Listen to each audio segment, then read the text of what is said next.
شوہر نے کہا مجھے تجھ سے طلاق ہے، تو اس لفظ کے کہنے سے کیا حکم لاگو کیا جاتا ہے؟ جواب: شوہر نے بیوی سے کہا مجھے تجھ سے طلاق، تو بیوی پر کوئی طلاق اس صورت میں واقع نہیں ہوگی، کیونکہ شوہر محل طلاق نہیں ہے اور بیوی کو حق طلاق حاصل نہیں ہے، لہذا اس صورت میں کوئی طلاق واقع نہیں ہوگی۔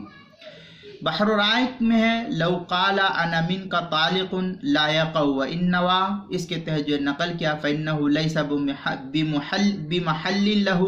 یہ بحر الرائق تیسری جلد 245 صفحہ، جو پرانا نسخہ سرکی روڈ کوئٹہ کا چھپا ہوا ہے اس کے اندر، اور جو زکریا بک ڈپو دیوبند کا چھپا ہوا نسخہ اس کی تیسری جلد 427 صفحے پر بھی ہے۔ کتاب المسائل کی 5ویں جلد صفحہ 81 اور 82 پر بھی اس کو نقل کیا ہے، وہاں بھی دیکھ سکتے ہیں۔